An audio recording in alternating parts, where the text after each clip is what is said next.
Vaduthala.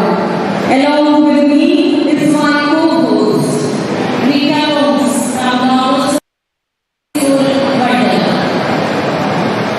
A warm and graceful evening as the All India Don Bosco Education Society, Don Bosco School Association of India, together the Sacred Heart is conducting the 6th National Education Conference of Don Bosco Schools, NECDBS India 2022 at Don Bosco Senior Secondary School, Vaduthala, Kochi, on the theme Enhancing Child Center, Participating and Experiential Learning Spaces.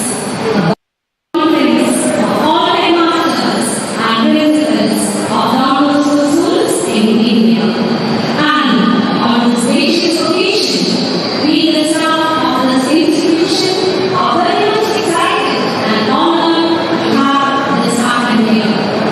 Nothing but heavenly tradition has brought us together this evening to rejoice of all these eminent personalities. A musical composition of celebration, a hymn which enhances us the pride for being a part of this. It is the overwhelming feeling of loyalty and faith which sums up the word. Life, love, and care. Don Bosco, the dream was there. Life and love, Don Bosco's way. Let's all rise for the NECDBS anthem. Here are Don Bosco Senior Secondary School, Vaduthala, with our harmonious voices.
all the students, Mr. Pedro Joseph, Ms. Vibina Patrick, and Mr. Upamani Joseph for this wonderful performance.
of Don Bosco School 2022, let's go for a journey and paint a detailed picture of how this came into being.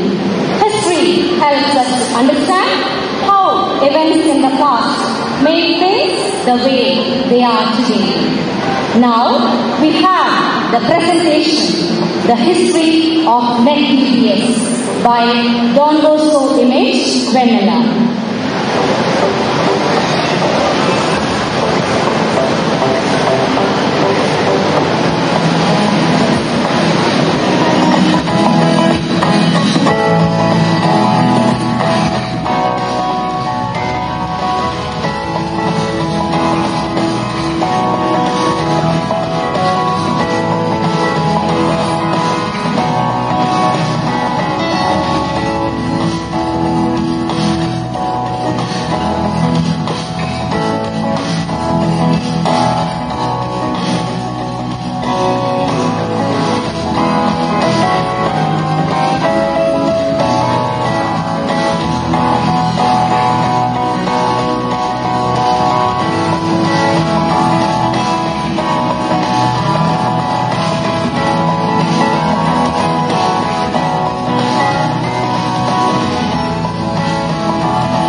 pray. To pray is to heal. To heal is to give. To give is to live. And to live is to dance. The pure expression of feeling and emotion. A hidden expression of spirituality. Every morning is a surprise, and every sunrise is a challenge, and every day is a gift. To give the fruit of the day to the Lord is one of the most valuable ways to show our love to God. With this in mind, let us invoke God's blessings on all of us. Now, here we have the students of Don Bosco Higher Secondary School in Inauguration with a flight of steps of prayer.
Amen.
Father Shalbin Kalancheri SDB, the Vice Provincial Bangalore Province, is a remarkable person with colossal source of knowledge and unflinching commitment.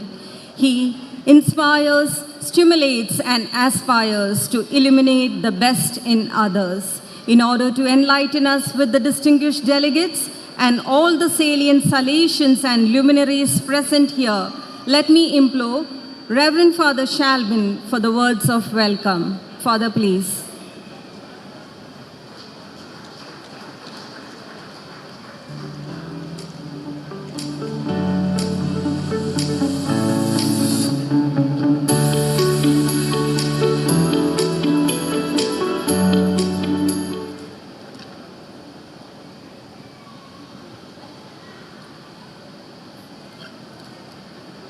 Dear respected Sri Manish Tiwari, Honorable MP, Anandpur Sahib, Punjab, Reverend Father Clive Tellis, Provincial of Panjim Province, Srimati Sophie Thomas, Honorable Justice, High Court of Kerala, Reverend Father Robert Simon, Delegate for Salesian Youth Ministry, South Asia, Reverend Father Joy Nedumbarambil, Economer, Province of Bangalore, Reverend Father Shibu Davis, Rector, Don Bosco, Vaduthala, Reverend Father Babu Manisheri, General Convener of 6th NECDBS, coordinators of schools from different provinces of India, dear principals, headmasters of various Don Bosco schools,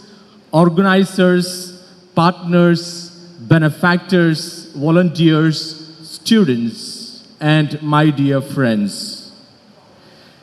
I consider it as a great honor and privilege to extend a cordial welcome to all of you in the name of Father Joseph and all the Salesians of the Sacred Heart Province of Bangalore to this biennial and principles of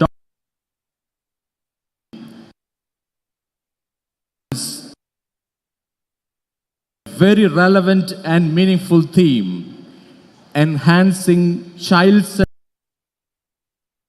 experiential learning spaces. What a magnificent gathering we have here this evening. We have dignitaries, guests, organizers, partners, and participants all come together for one single cause. On this auspicious occasion, we are extremely privileged to have Sri Manish Tiwari, MP, Anandpur Sahib, Punjab, as the guest of honor for this inaugural function.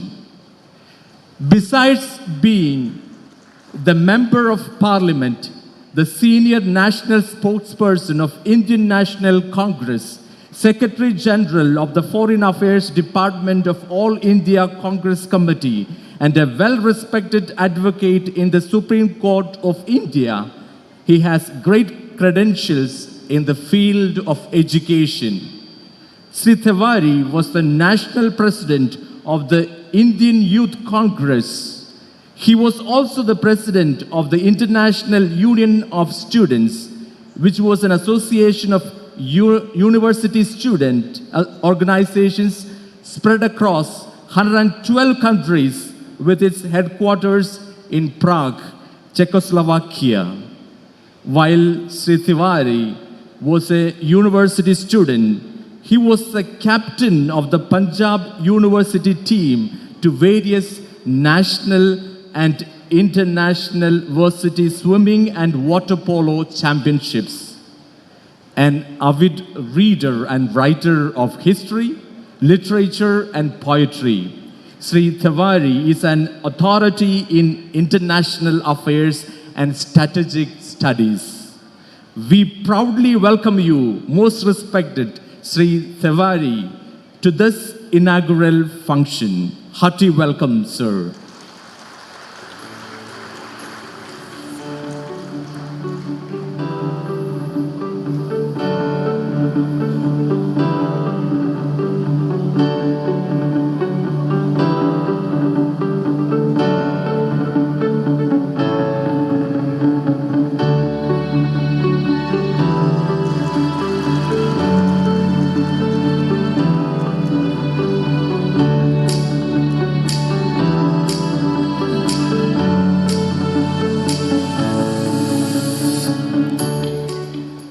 We are extremely blessed to have the presence of Reverend Father Clive Tellis, the Provincial of Panjshir. He has served the province as a provincial council member for 6 years, of which the last 3 years have been as the vice provincial and youth ministry delegate of the province. As an educationist, he has served as a teacher and in administrative roles in various schools of the province in the 3 states of Goa, Maharashtra, and Karnataka. He was also the principal of Don Bosco High School and Junior College in Maharashtra for 7 years, of which the last 3 years he was also the rector of the institute. Dear friends, please join me in giving a rapturous welcome to Reverend Father Clive Tellis. Hearty welcome, dear Father.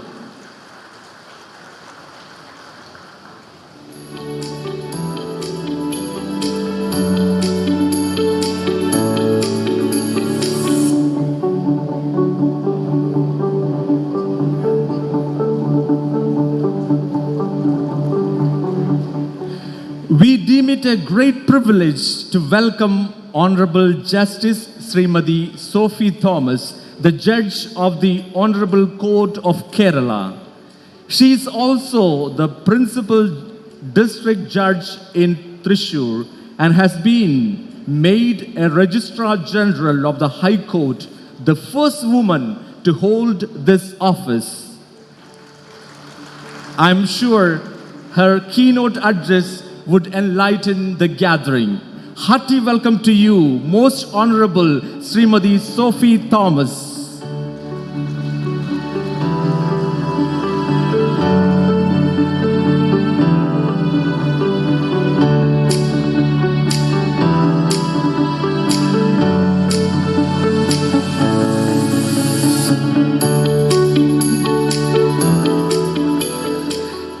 It is an honor to welcome Father Joy Nedumbarambil, the economist of the province of Bangalore.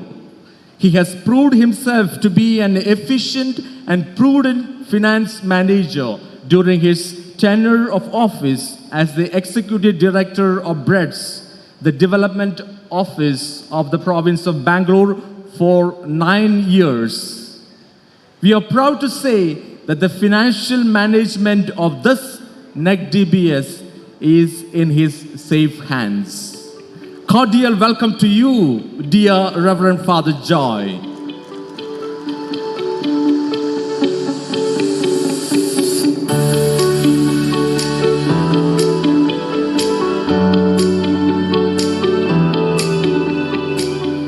We extend a warm welcome to Reverend Father Robert Simon, the delegate for Salesian Youth Ministry, South Asia. He takes keen interest in coordinating the Salesian youth movement in India as a country and as regional head. He also coordinates a national program called Don Bosco IAS program to identify capable and Catholic youth who could be part of Indian bureaucratic services. Dear Reverend Father Robert Simon, we are extremely happy to have you with us. Welcome.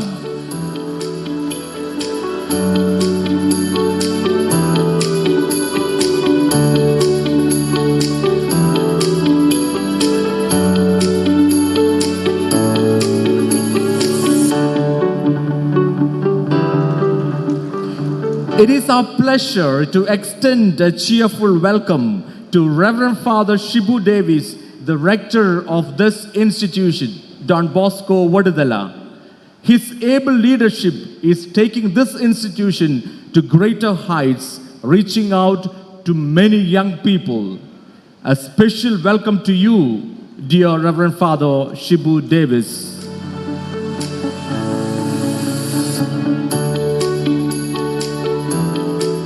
Let us give a huge welcome to Reverend Father Babu Manisheri, the General Convener of NECDBS 2022.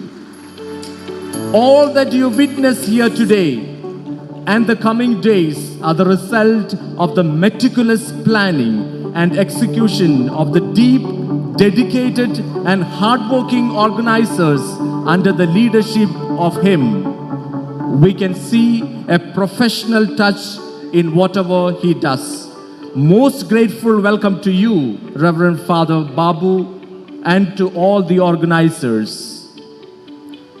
We are thrilled to welcome the school coordinators of various provinces. Father Flovi D'Souza of Bombay Province, Father Nobi George of Calcutta, Father Nelson Anthony of Dimapur, Father Sebastian of Guwahati Province, Father Gopo Peter of Hyderabad, Father Edward Michael of Chennai, Father Hamlet Kujur of Delhi Province, Father Tamatur Cardoso of Panchim, Father Babu Stephen of Shillong, and Father Benjamin Jnanapragasham of Trichy Province. Hearty welcome, dear fathers.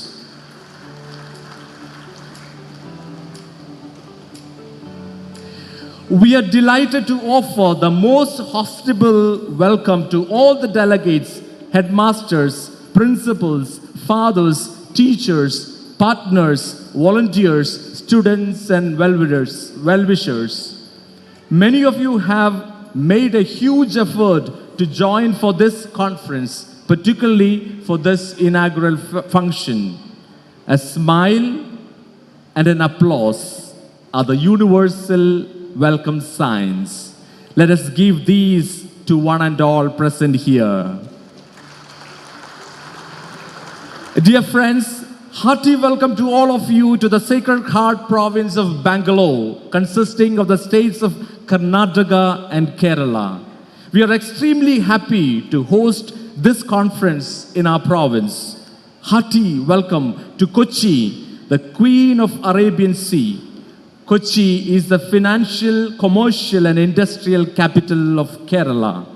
I'm sure most of you flew down to Kochi and perhaps were unaware that Cochin International Airport is the world's first fully solar energy powered airport. If you love Kerala cuisine, you have arrived at the right place.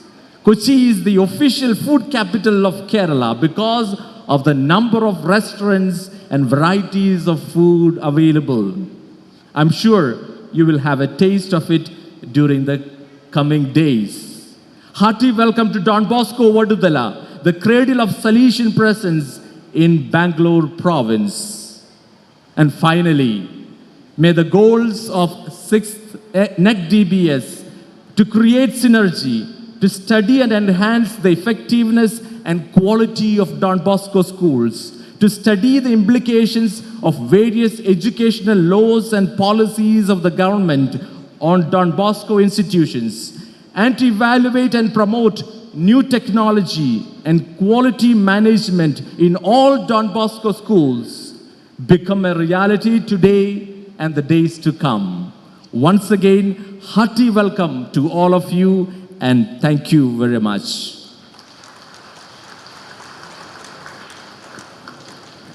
Thank you, Father, for the pleasant reception rendered, and we also welcome you, dear Father Shalvin, to this wonderful inaugural ceremony.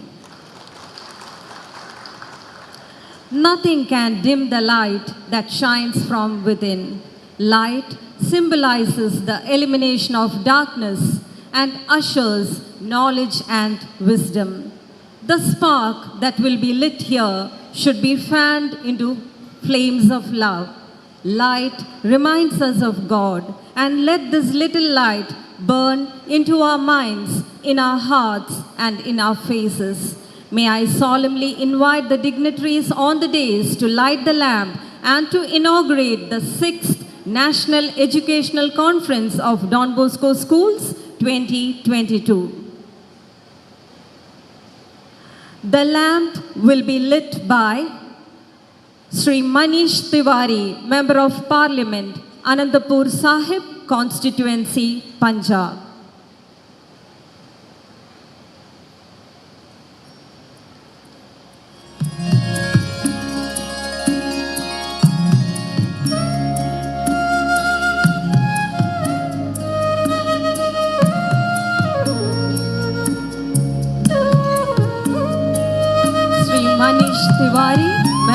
Parliament, Anandapur Sahib, constituency of Punjab. Honorable Justice Srimati Sophie Thomas, High Court of Kerala.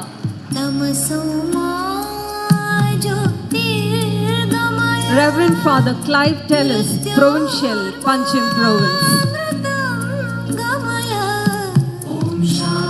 Reverend Father Shalvin Kalajeri, Vice Provincial, Bangalore Province.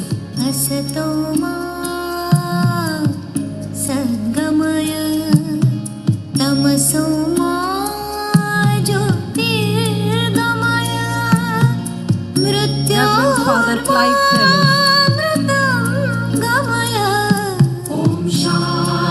Reverend Father Shalvin Kalajeri, Vice Provincial.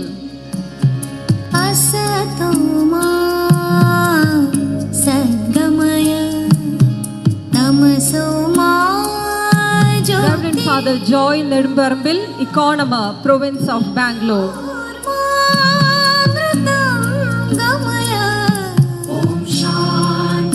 Reverend Father Shibu Davis, Rector and Manager, and Reverend Father Babu Mansheri, General Convener, 6th NECDBS 2022.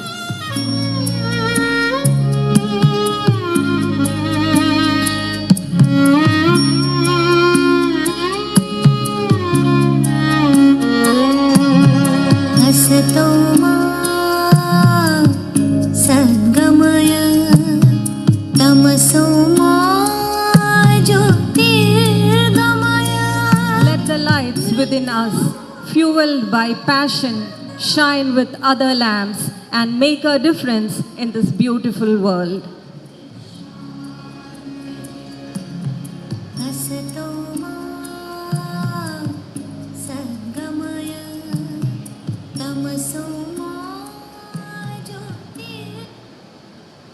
Nothing great will be achieved without great men, and men are only great when they are determined to do so. Today, we are immensely proud to have Reverend Father Clive Tellis, SDB, Provincial of Panjim Province, an educationalist who has served as a teacher and in administrative roles in various provinces in the 3 states of Goa, Maharashtra and Karnataka. The priest who has served the province as a provincial council member for 6 years, of which of the last 3 years has been as the vice provincial and youth ministry delegate of the province. Father was the moderator of the provincial chapter and was then elected as the province delegate to the 28th general chapter. May I have the honor to invite you, Father, for the presidential address.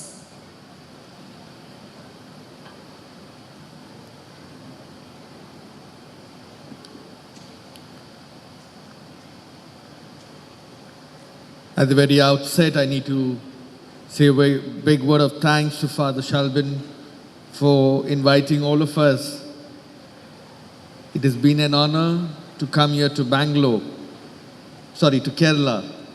to the Bangalore province, and participate in this NECDBS program.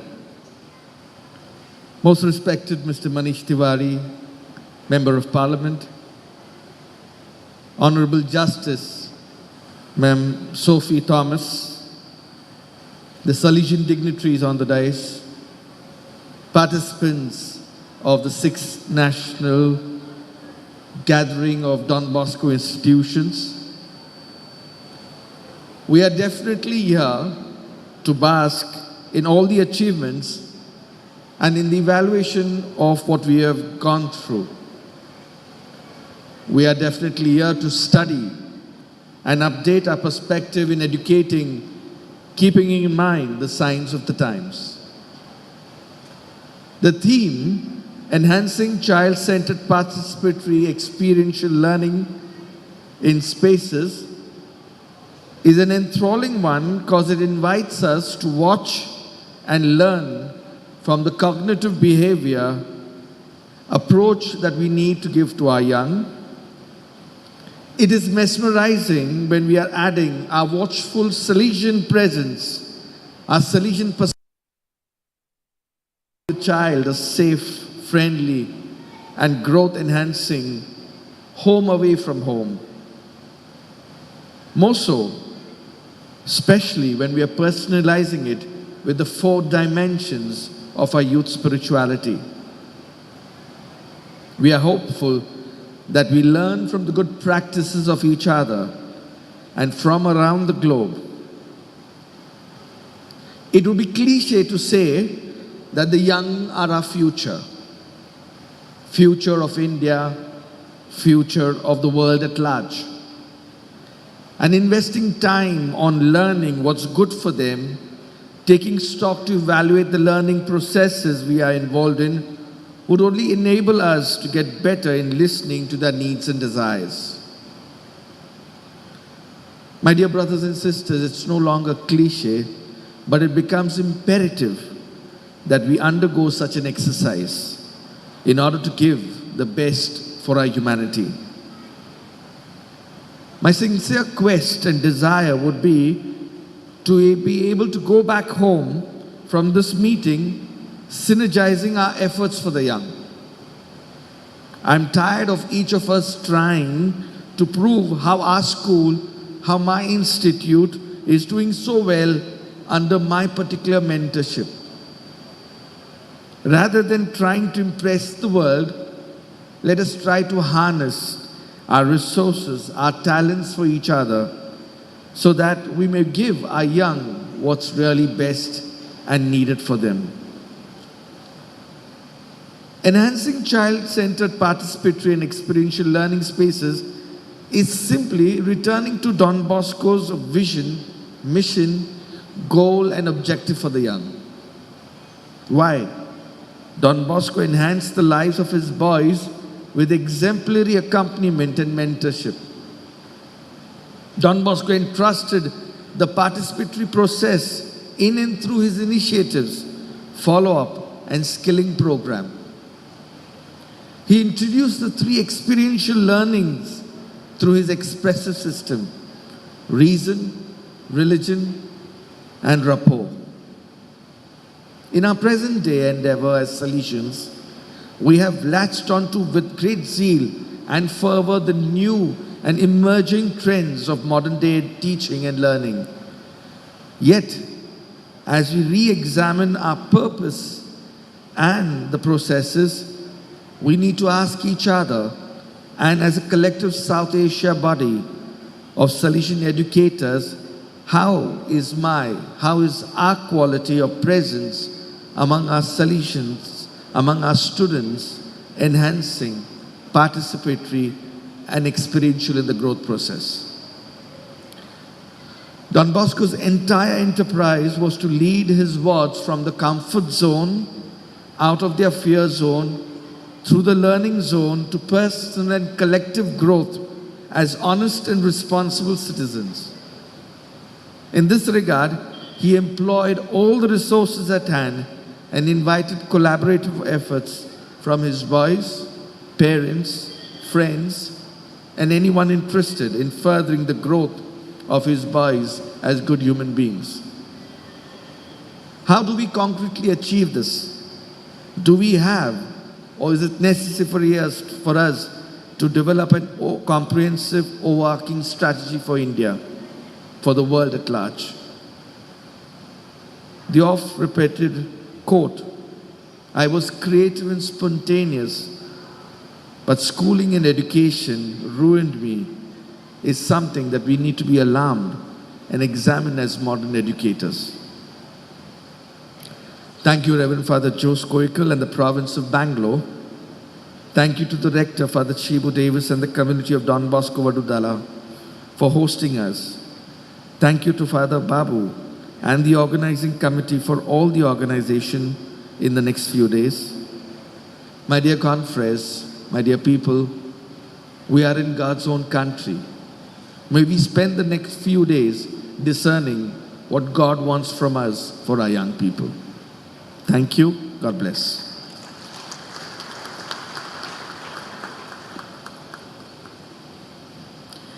Thank you, Father, for your illuminating and edifying words.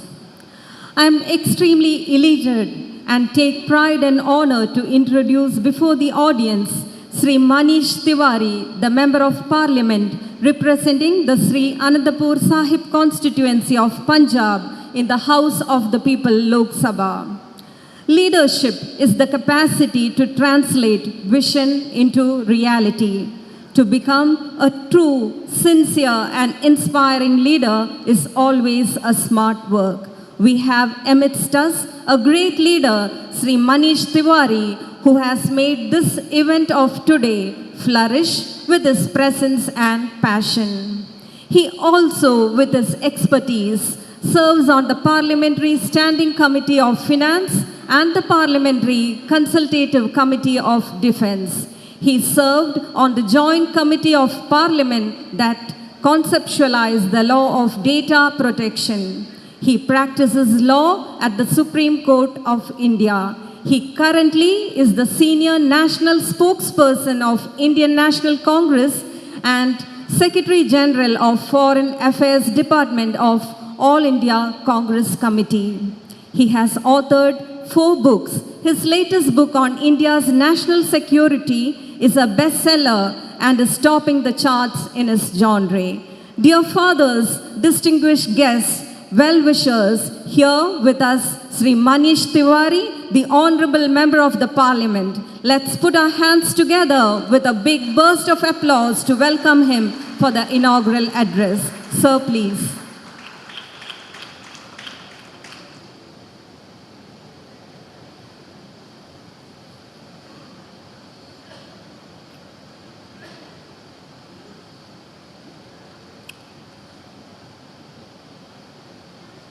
Honorable Justice Srimati Sophie Thomas,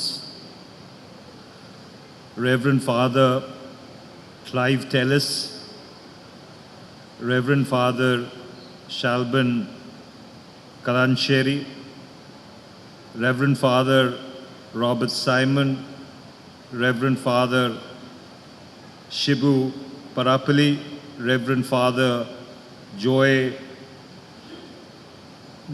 Nedu Parimbal, Reverend Father Dr. Biju Michel, Reverend Father Gracia Miguel Angel, the General Convener of this conference, Reverend Father Babu Mansari, esteemed eminences who are congregated in this hall, principals of various Don Bosco schools from around the country, ladies and gentlemen, I must confess, I went to a Catholic school for the first 10 years of my life, but in the past 56 years, I have never seen so many fathers in one place. So it's indeed a pleasure to be present at the 6th National Educational Conference of Don Bosco Schools. Pope Francis described the importance of education in the following words.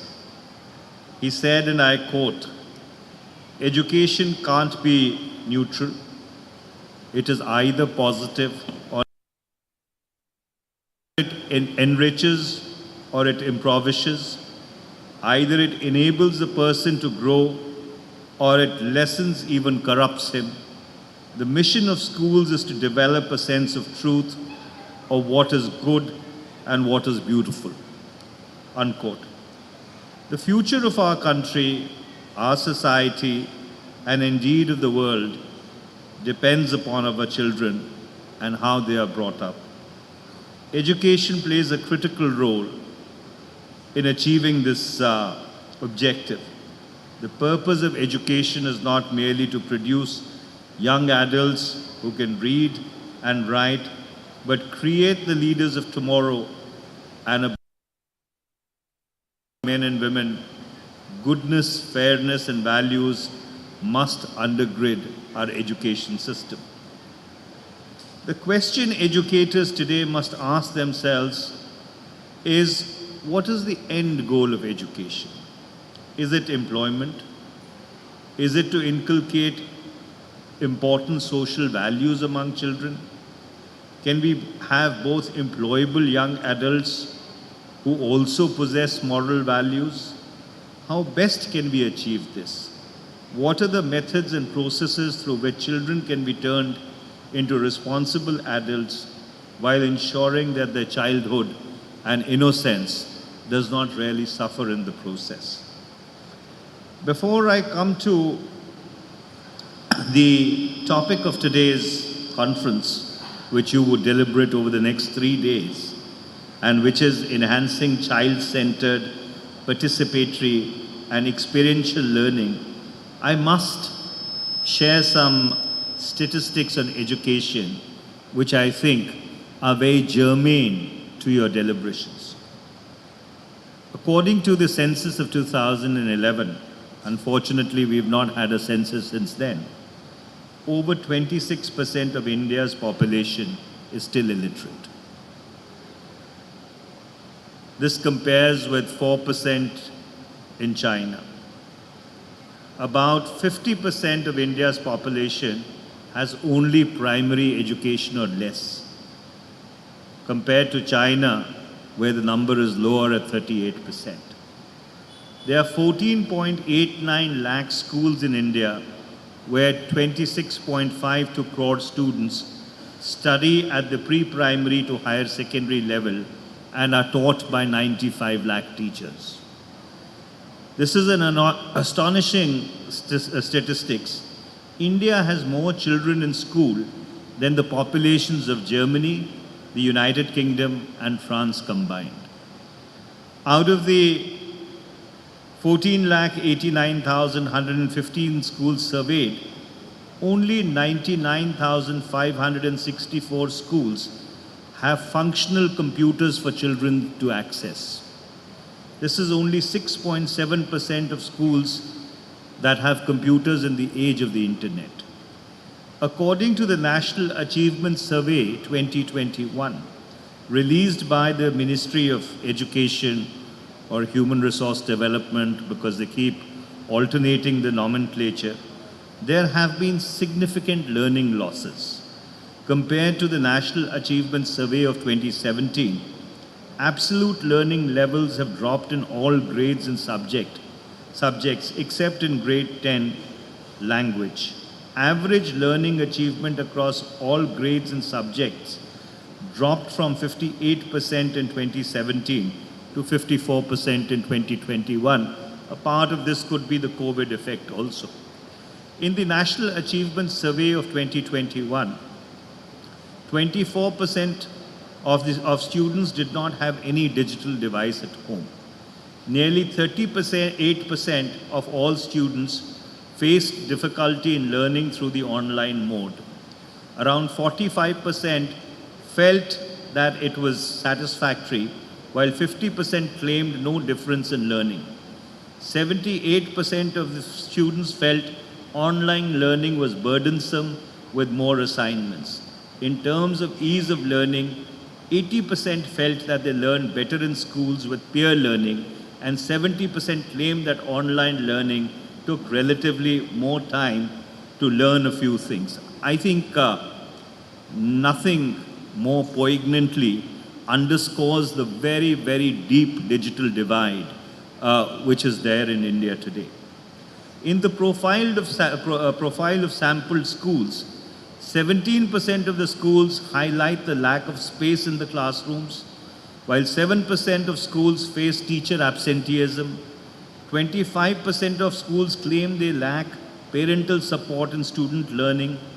This lack of parental support in student learning is also driven by the education status of parents. Around 18% of the mothers cannot still read and write, while 27% studied up to the secondary and higher secondary levels. Only 12% of the mothers are graduates and above, validating the lack of parental support for student learning. The quality of school education is poor. In broad terms, taking all classes together, the average score of students is less than 60% in every subject, 59 in environmental studies, 55 in English, 53 in maths, 49 in social sciences and 46 in science. This means that 40 out of 100 students could not even understand the text of the subject that they were being taught. I think this really sort of profiles the challenges that India faces on the education front. Therefore, in order to try and crystallize the challenge, the first is to ensure the holistic growth of children so that once they come out of school, they are responsible young adults and not potential delinquents. Second is to create a safe and friendly atmosphere in schools for the all-around development of children. A school should not look or feel like Michael Foucault's prison, where the only purpose of schooling is to discipline and punish. The third is to impart real-life skills and train them for the world outside. And the fourth is that we do not, how do we include technology as a friend in education rather than a disruptor? And I think this brings us to the most fundamental challenge that we as a society face. The internet was the most audacious experiment in anarchy. And it has succeeded beyond the wildest imagination of its creators, the Defense Advanced Projects Agency, because the internet started off as a defense project. The internet today represents the largest ungoverned space on planet Earth. Never before in the history of humankind has so much power concurrently resided on so many fingertips. There is more data which is churned out every day than from the dawn of civilization to the turn of the third millennium. So what we are seeing is a tale of two civilizations. A brick and mortar civilization that evolved over the millennia and a virtual civilization that is evolving. And at the intersection of these two civilizations lies the foreseeable future of humanity, at least for the next 1 century or even more. Coupled with that, we are now in the fourth industrial revolution, whereby robotics, genomics, artificial intelligence, quantum computing, cutting-edge biotechnology is really going to define the future of humanity in more ways than we can possibly even comprehend. And so therefore, to surmount these two fundamental shifts which have taken place in the way humanity really interacts with each other, the way we live and work, and I think COVID-19 demonstrated that more than anything else, what we have to really develop in our children is the ability to be able to think critically. You know, when I reflect back on my own life or on the education that my peers received, I actually see two tubes. So there is a tube into which a child is sucked in at the pre-nursery stage. And he only exits that tube once he postgraduates at about the age of 25. And then he gets concurrently sucked into another tube, which is called his career or her career or profession.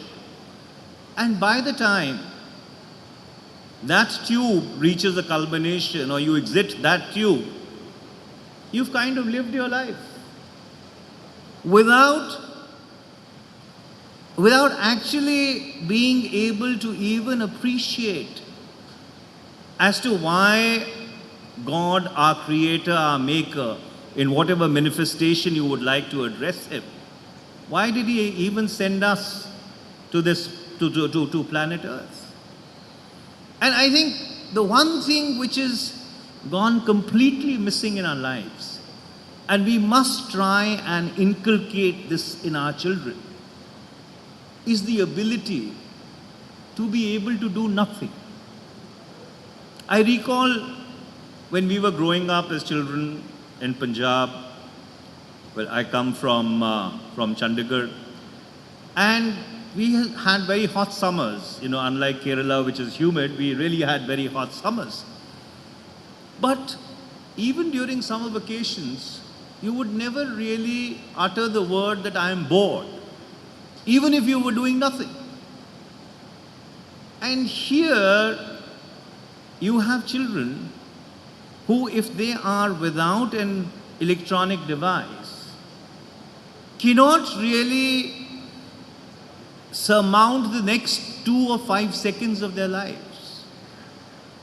So therefore, the ability to be able to pause, reflect, think, try and comprehend that there's a world within you is something which has completely and absolutely gone missing from our lives. And this impacts our ability to be able to think critically. Last week, I was at the University of Dresden in Germany. They have a brilliant technological school, one of the best in the world. And I was talking to a large number of Indian students. And so I said, what's the difference between how we teach, what you guys are taught here? And he said, well, there we are taught to learn by the rote. And here we are taught to think. And this kind of brought back to me an anecdote with regard to my own daughter. When she was taking her +2 exams, she came to me and she asked me, she says, Dad, what does this mean? So I explained it to her. She says, it makes sense, but this is not what the book says. And I'll only get marks if I write what the book says. So that was the end of the debate. And the book won. So the point that I'm trying to make is that till the time we do not really from the beginning develop this or encourage this faculty of critical thinking, we do not celebrate dissent. We do not put the centrality of dissent at the center of our discourse and say that the right to be different, the right to hold a different point of view is also equally important. We will never be able to evolve. We'll never be able to develop as a society. And unfortunately, in the times that we live in, and I do not want to make it political, but it is becoming increasingly difficult to be a nonconformist. And I think there lies the central challenge for us as a people and as a society, that how do we keep the flame of nonconformism? How do we keep the flame of critical thinking? How do we keep the flame of dissent, of being able to stand alone and say that I have the conviction of courage to be in the minority of one? I think those really are the challenges of our times. And since Don Bosco is an institution which has mentored hundreds and thousands of children, has a presence, a footprint across this country, is very, very widely respected, even in the parts that I come from, I think you can play an increasingly leading role, a vanguard role, in ensuring that these values that are so critical to our very survival as a democracy, to our very survival as a civilization, are foregrounded in the minds of our children so that they can keep the eternal flame of liberty flying. I have a couple of more pages of a prepared text, but I think I will forego that. And once again, I would like to thank Don Bosco, the institution, especially Father Babu Vansare, who I think was one of the most persuasive teachers that I have come across in recent times. You know, he ensured that I would turn up here and turn up in time to be with all of you. And I must thank you, Father, because it's been an absolute pleasure and a privilege to be here with you today evening. Thank you very much, ladies and gentlemen.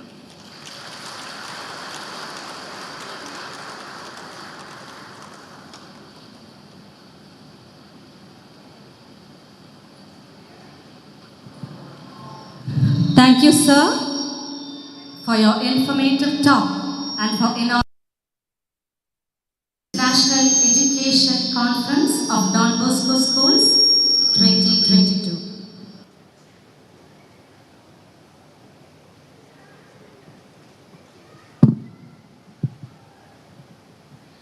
Today, we are privileged to have the first women Registrar of Kerala High Court, Honorable Justice Srimati Sophie Thomas, as our guest.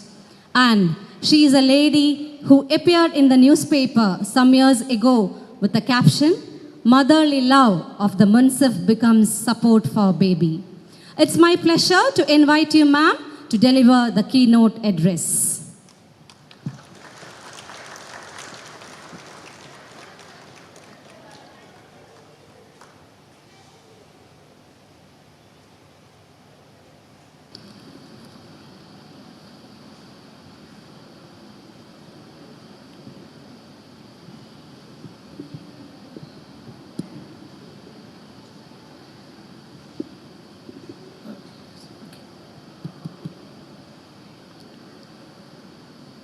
Only 3 persons can change the world: father, mother, and teacher.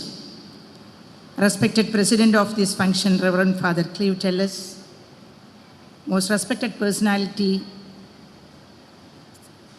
Sir Tiwari, Father Babu, and all other Reverend Fathers on and off the dais, respected participants of this National Educational Conference on Don Bosco Schools,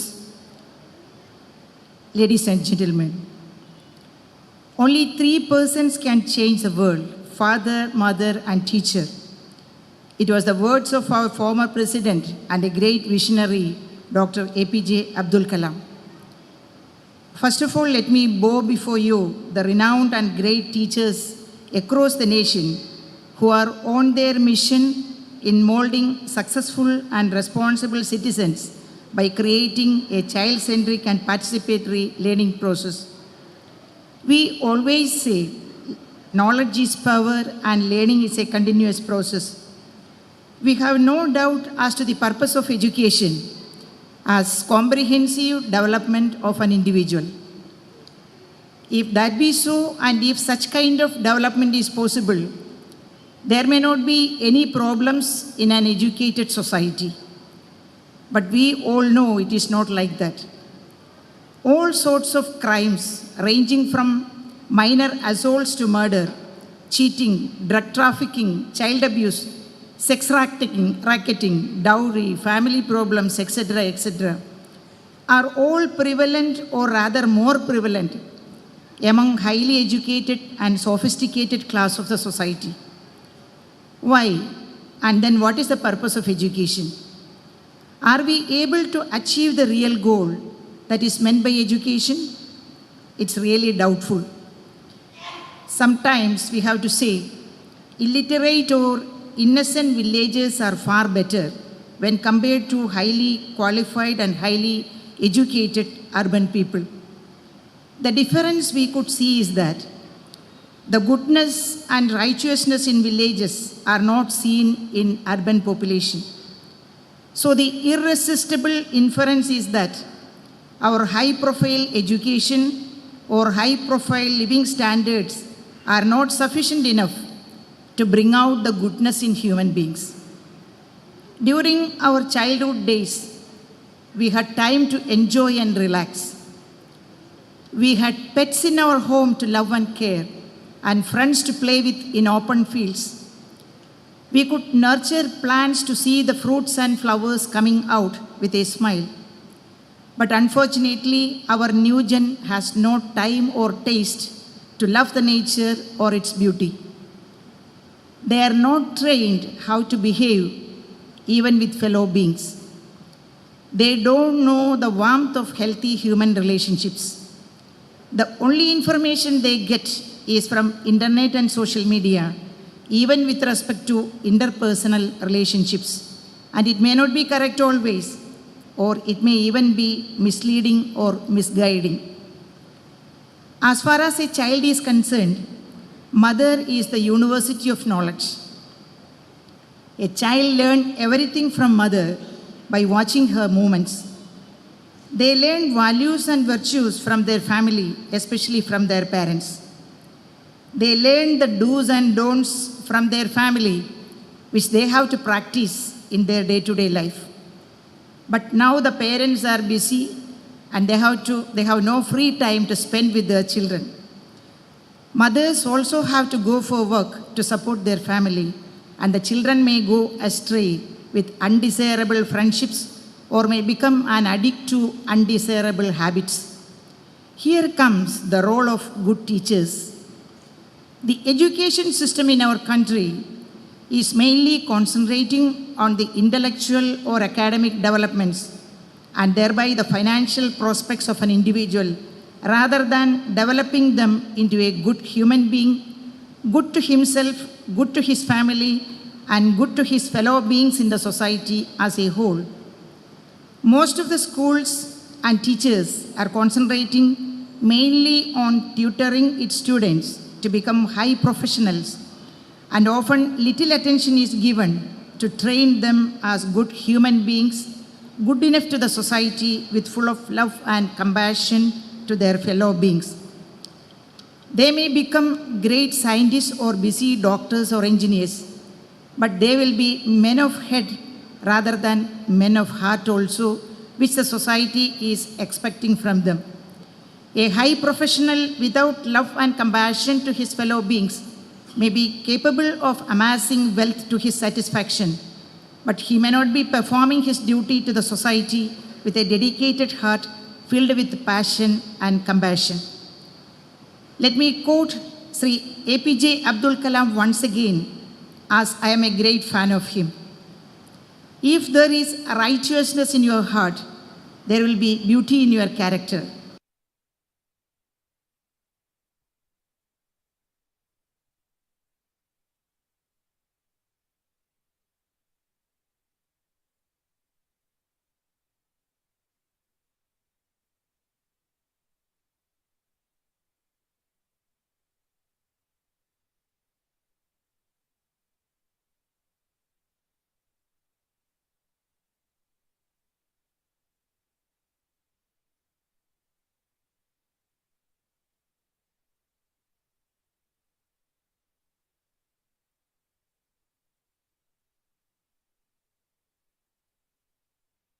Structure our system of education. Overload and overburden of children to be reduced. Curriculum to be revised to cater the needs of the children according to their age. In the competition between schools to achieve 100% results, innocent childhood shall not become the casualty. Children shall not be deprived of their innocent and beautiful childhood in the name of education. They should get time to play, time to relax, and time to spend quality time with their parents and family members.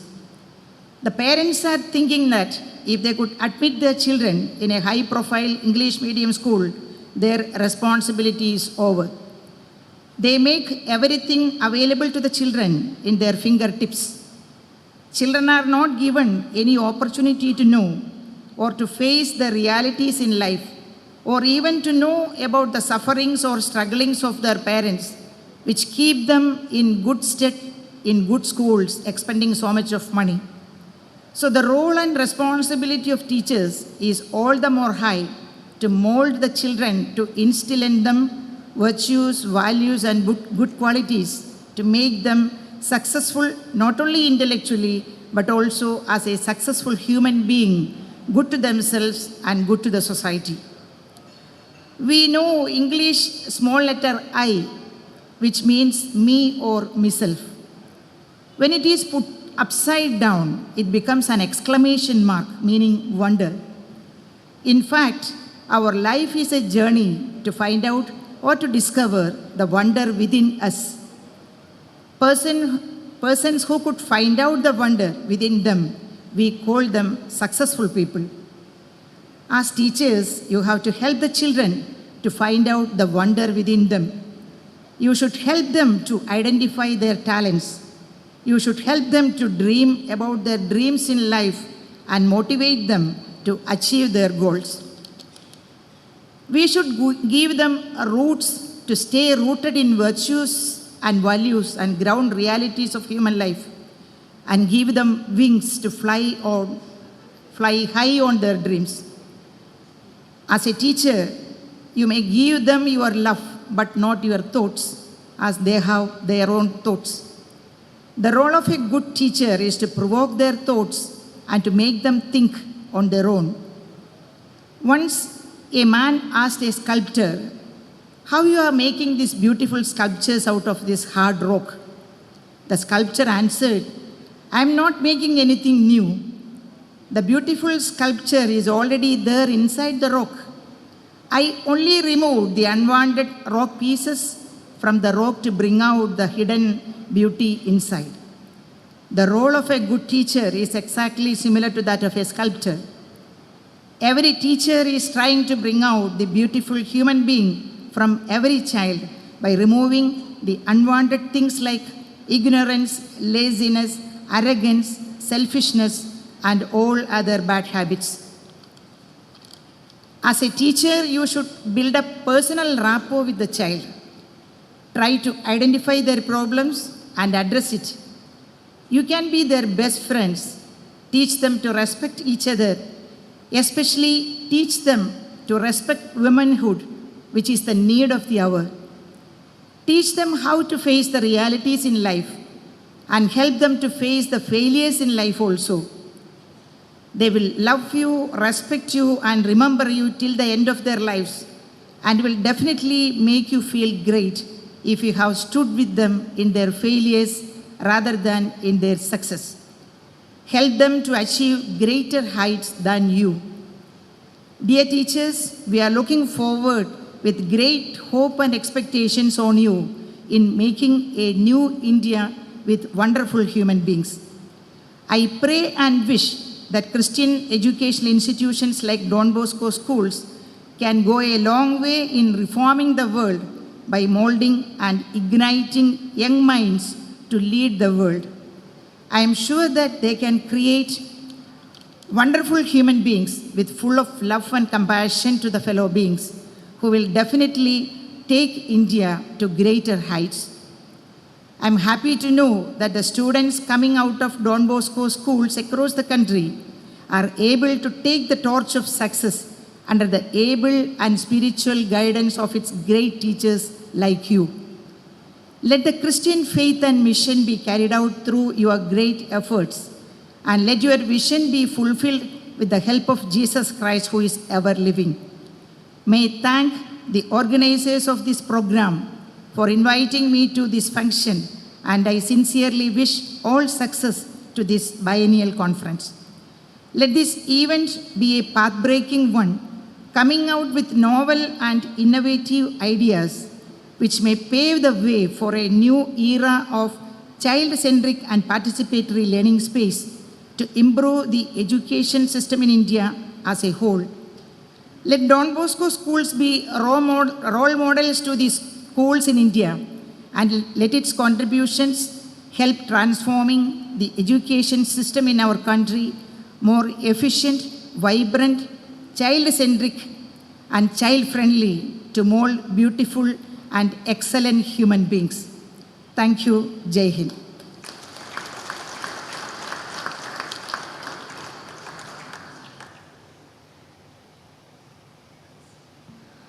Thank you, ma'am, for your heart-touching and compassionate words. Ma'am, as teachers, we will definitely try to follow all your guidelines. We are very much delighted to have Reverend Father Robert Simon SDB, Delegate for Salesian Youth Ministry, South Asia.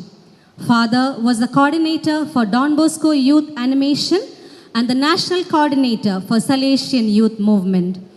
Father had been conducting seminars and training sessions for the youth and was a part of the editorial team in preparing books for the youth ministry. Next, I affably call upon Father for the felicitation.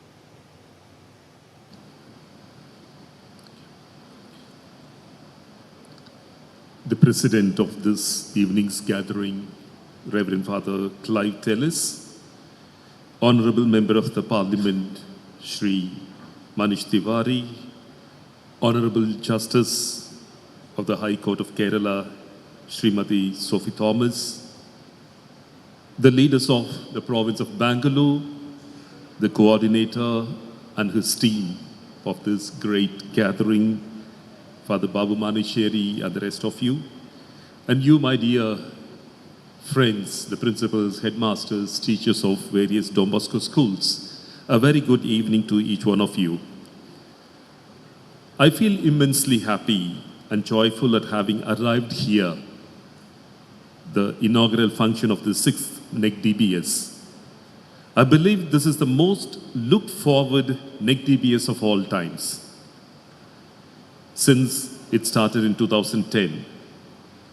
Due to force majeure, the pandemic and its effects, we had to wait expectantly for this event to unfold.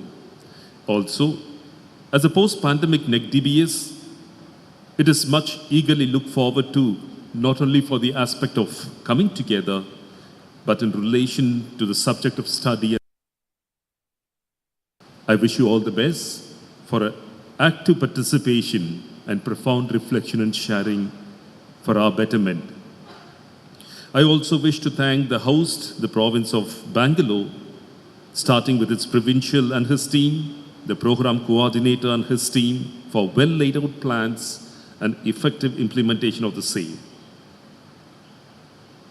As we gather after an undue break as Secretary of All India Don Bosco Education Society, who is the organizer of this national conference, I feel compelled and also would like to remind this gathering of the purpose of NECDBS, spelled out at its origin in 2010. These are the purposes and objectives of the NECDBS: to share information and train our personnel in educational ministry. Second, to give visibility to the uniqueness of Don Bosco schools and its methodology. Third, to coordinate our educational ministry at the national level. Fourth, to share our innovative educational practices with each other and with other provinces. Finally, to study the new trends in educational related issues and the student services. As we strive to progress in achieving these purposes and objectives, as I mentioned earlier, new orientations need to find their place in this post-pandemic era and the proposal of new national educational policy. One of the phenomenal changes that has occurred in the recent past in the education is that education is no more institution-based. It is not an institution-based process, but it is a community-based process. The roles and responsibilities of various stakeholders in the process of learning and growing of a child are indispensable. Undoubtedly, even the society where the child lives and grows is a partner in the process of education. We need to realize this in planning our educational endeavors for and with our educants, the students. Don Bosco and our Salesian congregation has taught us of the importance of educative community. I need not elaborate on this. At the same time, there is a danger that is lurking ahead. Today, most of the educational processes are more focused on the parents and less on the children. Educational institutes are vying with each other to attract the attention of the parents in admitting their wards in their schools and less addressing the wants of the children and their innate learning abilities. Let our educational institutes become learning centers that are eagerly sought after, not just by the parents, but by the educants too. How to do it? Respond to the students' natural way of learning. Every young child has an innate ability to learn. Every child is inquisitive. Every child is probing and loves to discover new things. Children learn faster by asking questions. Children like to experiment new things. Children like to try out, even if they fail. We can go on and on. Let our institutes not suppress the natural instinct of learning of the children in their unique way. Instead, let our institutes give space for children to raise questions, respond to those questions, and also spontaneously allow and encourage the spontaneity in the children. Particularly, this becomes very important in a time like today when misinformation, false propaganda, and wrong news are the order of the day. Let children learn to raise questions. Let children be ignited to constantly search and continuously ask the WH questions. Let our institutes in this way be more child-centered, child-oriented, and centers loved by children. Thank you.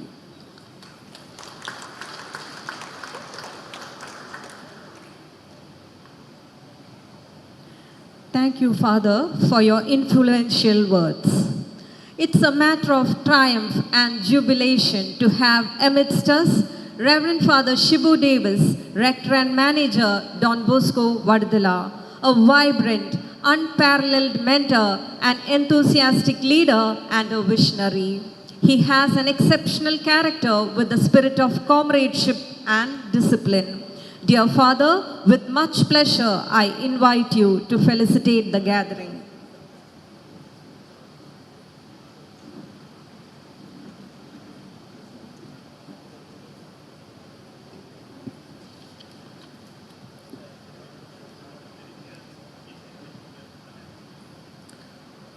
Most respected and esteemed dignitaries, the enthusiastic delegates, and dear friends, a very good evening.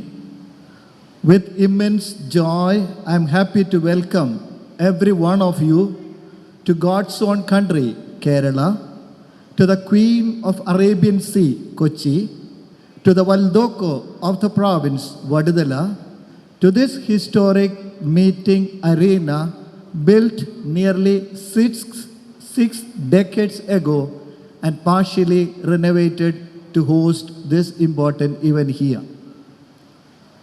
Kochi, a city born in storm, nurtured in rivalry, and established as battling ground for European empires. This phrase makes perfect understanding of Kochi, which was formed as an ancient port city after the great floods of the Periyar River in the year 1341. With the partitioning of Kerala Empire in the 14th century, this region came under the control of the new dynasty, rivaled by other local feudal lords. With the advent of colonization, Kochi became the first major battlegrounds of almost all European powers. However, least it made an impact over the fortunes of this city. Perhaps that's why we are here to welcome you to have this program over here. You are welcome to this land born in storm, nurtured in rivalry, and established as the battleground. But for over 6.5 decades, a fertile land for Salesian Youth Ministry accomplished through youth center, technical and vocational training, academic education, parish ministry, and so on. Vaduthala has been referred and acclaimed as the Valdocco of the Salesian presence in the province and beyond by two of the rector majors. It is apt that an educational conference of this magnitude be held in this very first institution of the province, Don Bosco, Vaduthala. Grateful to SPCSA and to the provincial team, along with the Education Commission of the province, for selecting Don Bosco, Vaduthala and as the event hosting venue. Hope the guests and the delegates will have an enhancing and enriching experience. We educate with technology and for the effective use of the technologies. We educate with nature and for the nature. Imparting the know-how and the immense possibilities of exploring the renewable sources of energy has picked up momentum, especially in the modern times, when at times progress at the cost of deep adverse impact on nature has become not so rare and quite common. Our educative system should ensure use of technology that enrich the nature and make an affirmative impact on ecology. Here we have made a tiny but significant achievement by exploring the unlimited light and heat energy emanating from the sun. I am glad to say that the total power requirement of this entire campus of Don Bosco, Vaduthala, except the temporarily fixed air conditioners and the sound system in the hall, all the rest is currently regulated power taken from the stored group of 180 cells charged with a solar power generating system. In short, the entire institution runs on regulated supply from solar system. We just achieved this giant leap just on the eve of this national conference, a happy coincidence. Apart from the technological progress and the efficient use of the renewable sources of energy, this is also an educative process to say that we, the educators, do care for the nature and ecology and present this as a model for our pupils, could imitate. Various noble and significant aspects of education, both ancient and modern, are to be unveiled here during these 3 days. As educationalists formed after the heart of Don Bosco, may the participants be able to refresh and equip themselves and in turn make that drastic impact in the esteemed educational institutions that each of you represents. May you have a pleasant stay at Kochi and elevating educational experience here. Thanks to one and all.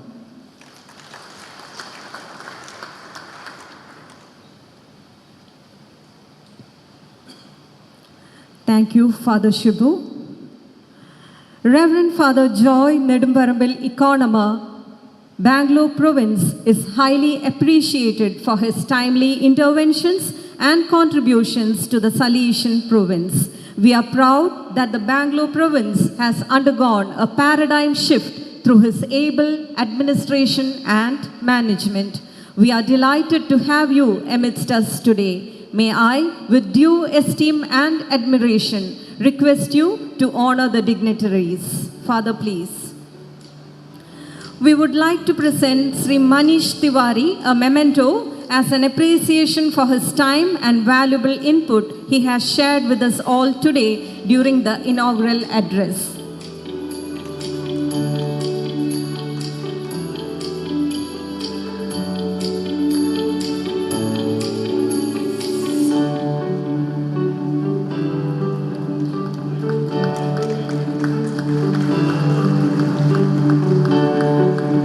We would like to express our sincere sentiments of gratitude to Honorable Justice Srimati Sophie Thomas, High Court of Kerala, by presenting a memento.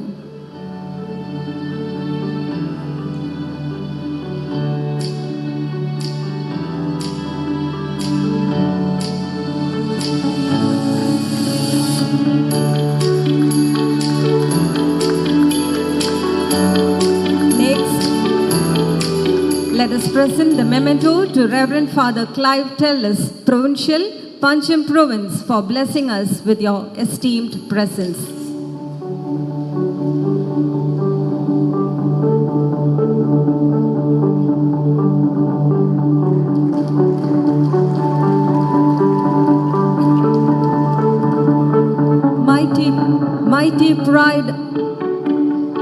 Mighty proud I am to introduce Mr. Mejo Joseph, the most sought-after music director and artist from Malayalam cinema, who is the composer of the beautiful NECDBS anthem. He made his debut in the blockbuster Malayalam movie Notebook. He has given a splendid performance in Varikuriyile Kolabadagam. May I invite you, sir, to accept a memento as a token of our love and gratitude.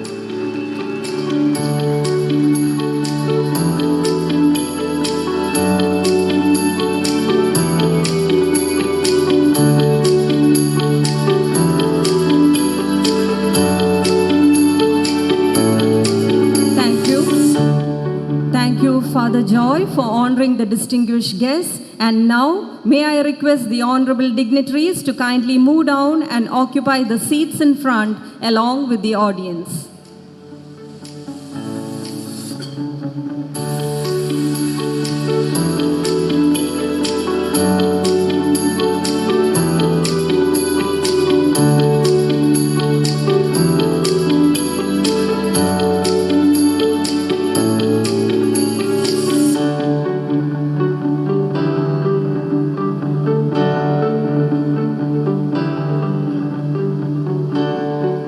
A true, strong and sound mind is the mind that can embrace equally great and small things.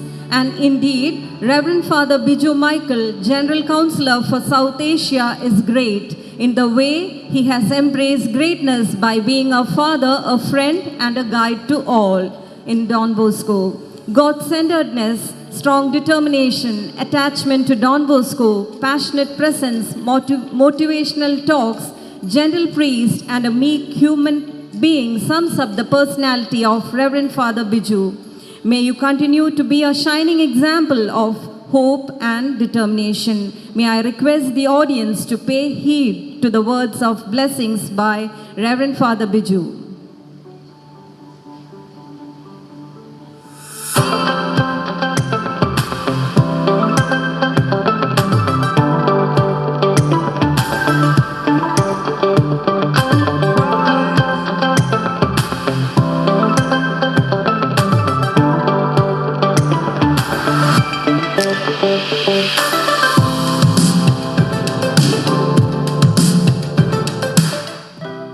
Dear provincials, vice provincials, school sector coordinators of provinces, principals, head teachers, and delegates who are gathered for the 6th National Educational Conference of Don Bosco Schools, India, from 16 to 19 November 2022 at Don Bosco Senior Secondary School, Vaduthala, Kochi, to discuss the theme of enhancing child-centered, participatory, and experiential learning spaces. Thank you for this opportunity to address your august gathering. Thank you to the province of Bangalore Father Joyce Koikal, Provincial, and Father Babu Maniseri, General Convener, 6 NECDBS 2022, and the entire team organizing this event under DBYA South Asia. In the program, I noticed that there is ample space for sharing best innovative educational practices in our provinces and to learn from the best in the world in terms of educational psychology and educational technology. Hence, my effort should focus on the Salesian perspective of our schools that is updated with the Catholic Church's teaching on Catholic schools. As Salesians, we are consecrated persons. The Church encourages the presence of consecrated persons in the educative mission, even in our times, in the 21st century, in India, in the context of better government involvement in education and privatization of education. According to the Church, the presence of consecrated persons in the world of education is a prophetic choice. The Church sees the educational commitment for consecrated persons as a vocation and choice of life, a path to holiness, a demand for justice and solidarity, especially towards the poorest young people. In the Church's reflection on the question of consecrated persons involved in the field of education, 3 anthropological values emerge in the school community through the presence of consecrated persons. First of all, through the evangelical counsels of obedience, poverty, and chastity lived out by the consecrated persons, the school community is able to focus on authentic human values and desires and see that true human dignity goes beyond power, wealth, and pleasure. Second, the life of poverty, chastity, and obedience of the consecrated person serves the purpose of relativizing the human and pointing to God as the absolute good. By living the evangelical counsels, consecrated persons form an effective invitation to the school community to question themselves about God and the mystery of life. And third, the life of the consecrated person has the potential to testify that holiness is the highest humanizing proposal of man and of history, and to propose Jesus Christ as the summit of such humanization, wherein Christ is presented as the model of a perfect human being. Therefore, we can say that before we do anything big in educational technology, the lives of the consecrated Salesians and their other consecrated collaborators have the biggest role to play in the human and Christian education of the young, which is the purpose of a Salesian school as indicated in the Salesian Constitution's Article 42. Because of the above anthropological values, there are 3 specific contributions that consecrated persons can make to scholastic education. First, to show the link between education and evangelization. Second, to focus on formation to vertical relationism. And third, to focus on formation to horizontal relationism, exemplified in the community life and mission of the consecrated Salesians. In the context of our 28th General Chapter, where we have made a call to recommit ourselves to the service of young people, especially the poorest, our schools ought to make this preferential option visible. Article 14 of our regulations clearly states, a Salesian school should be for poorer people. This should be reflected in its setting, its culture, its curriculum, and its choice of students. Services to meet local needs should be provided, such as courses for cultural and professional training, literacy and remedial programs, scholarships, and other initiatives. The Church has clearly indicated that Catholic schools, and especially those run by consecrated persons, should have the preferential option for the poor.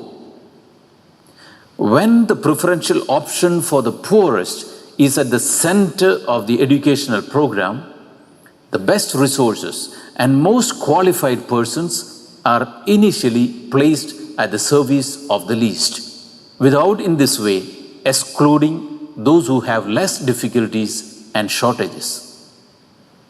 This is the meaning of evangelical inclusion, so distant from the logic of the world. The Church does in fact mean to offer its educational service in the first place to those who are poor in the goods of this world, or who are deprived of the assistance and affection of a family, or who are strangers to the gift of faith. It might be good to pay special attention to the clear signs of being dedicated to the poor that our regulations, Article 14, indicate. First, the school is set in poor settings. Second, having the culture of the poor. Third, a curriculum for the upliftment of the poor. And fourth, choice of students who are poor in the goods of this world. Dear friends, another focus of our 28th General Chapter was the role of laity in our Salesian charism and mission. One of our action plans after the chapter is to share the Salesian mission with the laity. This calls our attention to what the Church calls the need to share responsibility, not only in the carrying out of the institute's or the school's works, but especially in the hope of sharing specific aspects and moments of the spirituality and mission of the institute. Consecrated persons must therefore transmit the educational charism that animates them and promote the formation of those who feel that they are called to the same mission.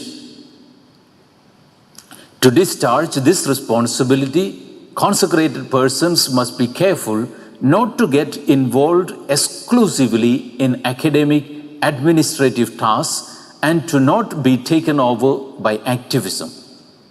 What they must do is favor attention to the richness of their charism and try to develop it in response to the new social, cultural situations.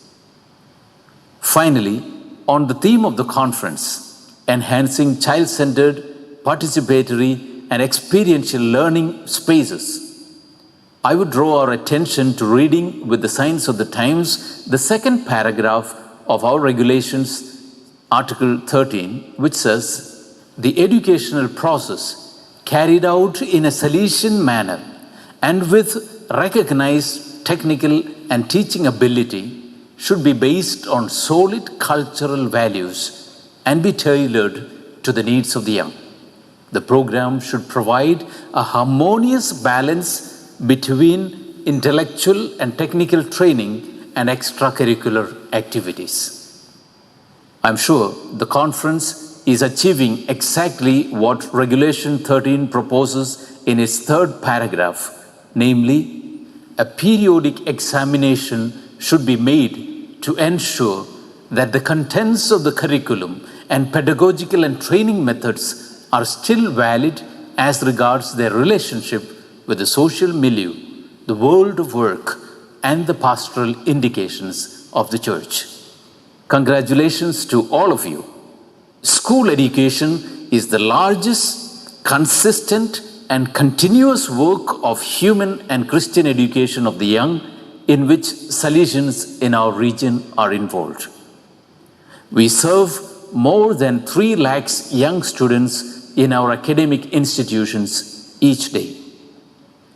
The Church assures us that the presence of consecrated persons in the field of education is a vocation and a prophetic sign. You are engaged in making the bread of culture reach those most in need of it. Keep up the great work, first of all, in being who you are, Salesian consecrated members, and doing what you are supposed to for young people, especially the poorest. Thank you for your kind attention.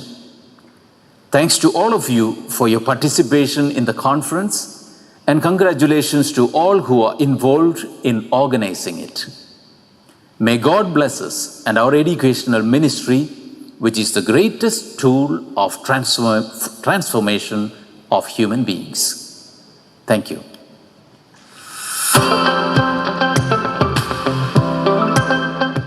Reverend Father Garcia Miguel Angel, General Counselor for Youth Pastoral, is a fountain support and a divine soul filled with deep faith, pastoral concern, and unwavering commitment to the motto of St. John Bosco.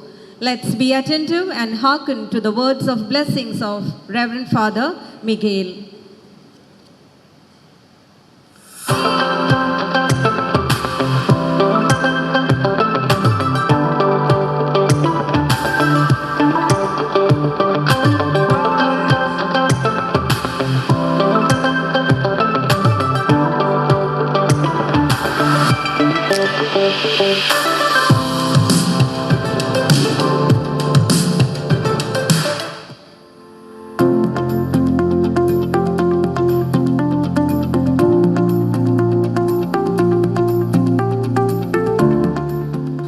Education is a matter of hearts.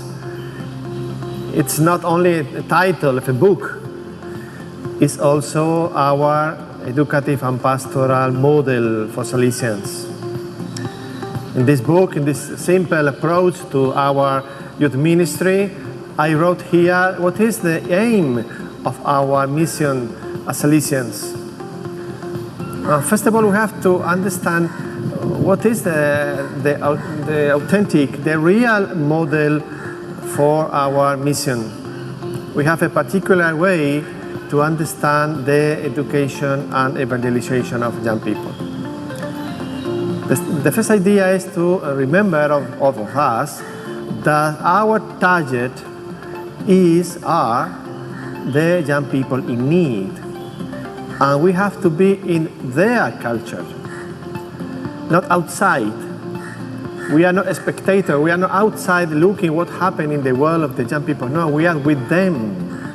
We have to live in this culture, understand what I'm saying just now for us, what I'm feeling, what I'm asking to us as educators. The second idea is very important to understand we are a part of the church. Our presence in the different settings is a presence of the church. Here is the gospel. Here is the church talking to the different contexts, to the different people, also from other religions. Our proposal, our human proposal, our religious proposal is enrichment for all the contexts. The third idea is very clear. We are educators, and we want to offer to the society, also the young people, the model of human, the human model of Jesus. Jesus as God, Jesus as a man. We are evangelizators. Another idea very important is what is our inspiration? Our inspiration, of course, is the preventive system. And the preventive system is not merely a methodological approach to play with the young people, to be happy. No, no, no. The preventive system is also a spirituality. It's also an integral approach, the holistic approach of our education and evangelization. This means the preventive system is a pastoral proposal. Another idea is very important. Our youth ministry is a particular ministry in the church because Don Bosco understood that has to be in a community way. All the people in our Salesian houses, all the EPC, educative and pastoral community, are important. And we have to involve all of them, not only the teachers, not only the leaders, not only the Salesians, but also the young people, the adults, the families, because our mission is carried out by everybody. Everybody is a family. And Don Bosco wanted to build a family for the boys. The other idea, very important, is to understand we have a plan, we have a project, we have an anthropological and religious proposal for the young people. We have our educative and pastoral project. There, we have to define, to clarify what are the dimensions, what are the aspects that we want to form in our youth ministry for our young people. The dimension to faith means to educate the young people to the spirituality, to the interiority. The dimension of the education of culture means that the human approach to help our young people to grow as a human person, a society, personally, as community. The third dimension is to live with others, to work for others, to understand that we are living with others, the association and relationship dimension. And the last one is the vocational dimension, means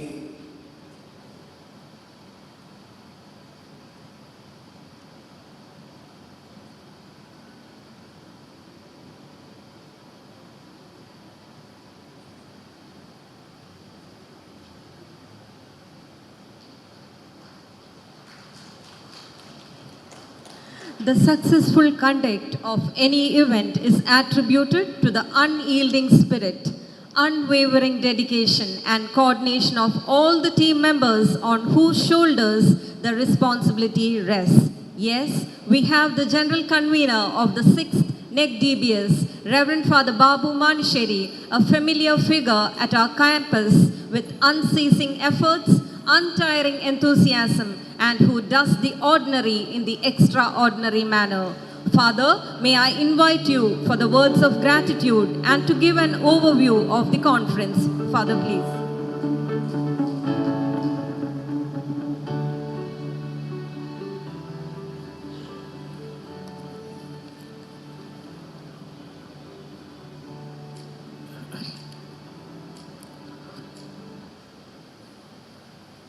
Very respected dignitaries and my dear delegates, on this auspicious occasion, I am delighted and elated to propose the vote of thanks. God our Father, Don Bosco, our Blessed Mother, thank you so much for all the blessings. Sri Manish Tiwari, the Member of Parliament, he was so kind enough to accept our invitation and reach here in this venue in order to address us and inaugurate the National Educational Conference of Don Bosco Schools, 6th edition, 2022. When I called him, he was so kind to respond to my phone call. Dear sir, we appreciate you that. And you responded to all the mails. And on this day you are here. It's a sign that you love us, you care for us, and your very presence is an indication that you are hand-holding us. Thank you so much for the message. God bless you, dear sir. Honorable Justice Sophie Thomas, a very knowledgeable and graceful Judge of the Honorable High Court of Kerala. Thank you, ma'am, for your presence and the message that you gave us during the keynote address, to be compassionate and become teachers of the heart and find the heart. May God bless you in your ministry in the Honorable High Court. Thank you, and come again.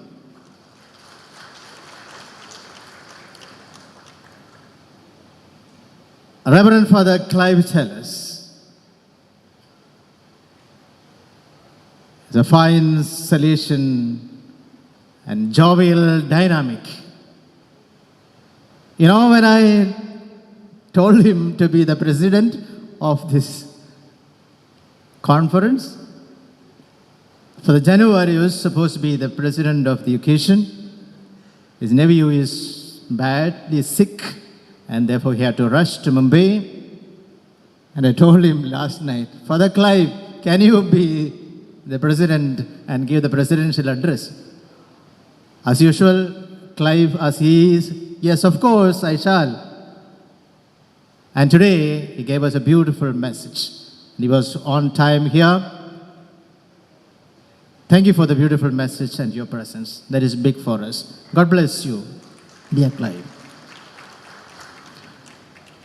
Father Shalvin Kalancheri, the Vice Provincial, is a person with far vision and a lot of love. Thank you, Father, for welcoming each one of us in the name of Father Koikala Provincial, in the name of the province. We feel at home. Yes or no? Yes. And we are here, the province is here to look after you for the next 3 or 4 days. Feel at home? Father Shalbin, thank you so much for gracing the occasion. God bless you, dear Father. Father Robert Simon, Father Joy Nedumparampil, Father Shibu Davis, Father Robert Simon, the delegate of the DBYA and secretary to NECDBS, Father Joy Nedumparampil, the economer, the finance officer of this conference, Father Shibu Davis, the rector of this beautiful Valdoko. And we feel that we are already feeling the Valdoko, and Don Bosco is with us. Dear fathers, Father Robert Simon, Father Joy Nedumparampil, Father Shibu Davis, you have made this happen. Father Robert was always encouraging and telling us, do, and we have done it. Father Joy, go ahead, pushing us, telling us, we will do. Rain or no rain, money or no money, we will do it. And we have done it.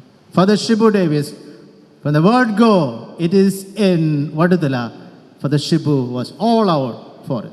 And today the hall looks beautiful because the campus looks beautiful, renovated, because Father Shibu was behind it. Of course, the administrators, the hall, the council of Don Bosco, Vaduthala, all have done it. To you, dear fathers, Father Robert, Father Joy, Father Shibu, a big word of thanks to all of you for your presence and messages and honoring the dignitaries. Reverend Father Biju Michael gave us the message, words of blessing. Father Miguel Garcia gave us also the message. We will try to put into practice what they have told us. Thank you, fathers, our regional and the General Councillor for Youth Pastor, Father Miguel, for the wonderful message. You took time to prepare it, and it was nice. Thank you, dear fathers.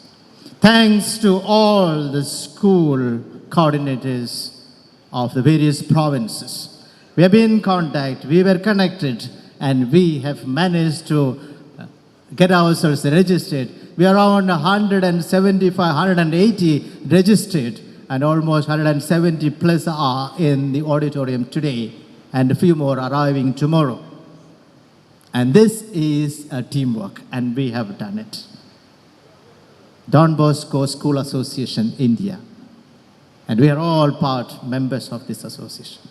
Thank you so much, dear fathers of the different provinces, the school coordinators, for coordinating all of us and bringing us together. Thank you, dear fathers.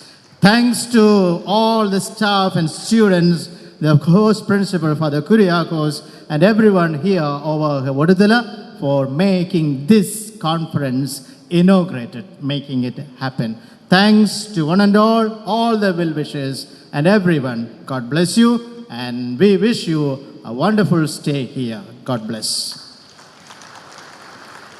I move on to a little business, little overview. I'll finish very fast. We are keeping time. 8 o'clock supposed to be supper, dinner. We will move soon. Please, one or two things to remember. Kindly wear the ID card all through the conference in this campus. Your bag has little slot where you can pull out and write. There's a label there. You can pull out and write your name so that it will not get mixed up. Please take care of that. We have the brochure booklet with all of us. Kindly go through it. It has the map and the schedule, and it will help you to be here, and it will, of course, facilitate us. The bus will reach your hotels around before 6 o'clock in the morning. That means you need to get up early. The rooms are nice, AC, cozy. Please do not sleep on. The buses will leave your hotel 6 o'clock. If you miss the bus, try something else and reach the convent. 7 o'clock is the Eucharist, the Mass. Sharp 7 o'clock. We finish by 8 o'clock. And the buses will leave from the campus in the evening, 9:30, around 9:30, after all our programs, dinner. After 9:30, please do not look for the bus in the campus. It will come back, maybe dropping you after maybe half an hour or 45 minutes. If you miss the bus here, all the hotels kindly manage. Of course, we are trying to facilitate. We will help you out. But be punctual, be keeping the little regulations.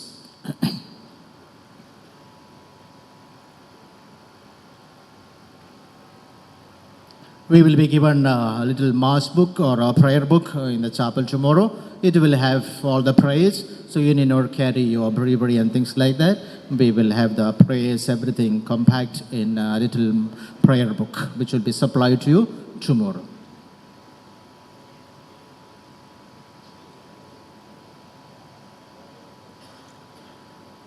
There will be a facility for you to change your civil dress and put on your cassock in the high school building just behind the main chapel. The mass will be in the Tataram, the main chapel, 7 o'clock in the morning. You'll be dropped morning at the parking yard. You can go to the high school building. Few classrooms are assigned.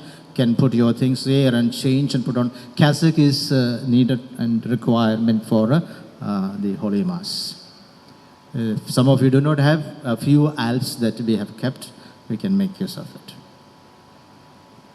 Preferably carry the cassock. Tomorrow we have the photo session, soon after the Mass, photo session. We would request you to put on the t-shirt of NECDBS. So after the Mass, you can just change from cassock and put on the t-shirt and reach for the photo in the photo corner. It will be facilitated by Don Bosco Image.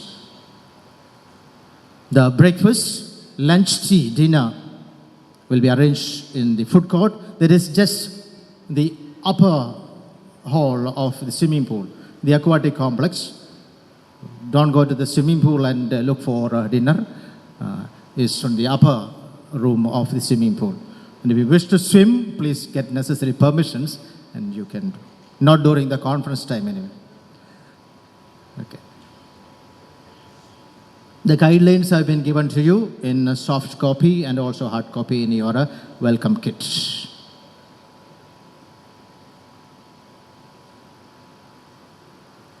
The washrooms, okay, it is in almost all the buildings you have the washrooms in the ground floor or on the middle floor.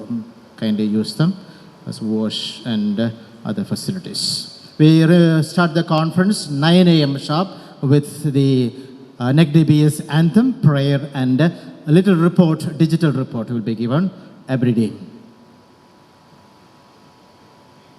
Coffee will be served in the coffee break. It will be served in the auditorium just behind. In case if some of you have not done the registration, kindly do it tomorrow after breakfast in the LP school building adjacent to the food court. Hotels Sidra Prestige, that is for the Mumbai province and Panjim province. Sea Lord is we have put up for Don Bosco, this Dimapur province and Hyderabad province. Bharat Hotels meant for Guwahati and Shillong province. Emerald is for Madras and Trichy. And IMA Kalu is meant for INC, that's Kolkata and Delhi. These are the little informations. Thank you so much. God bless. And we move for the dinner. Thank you and God bless.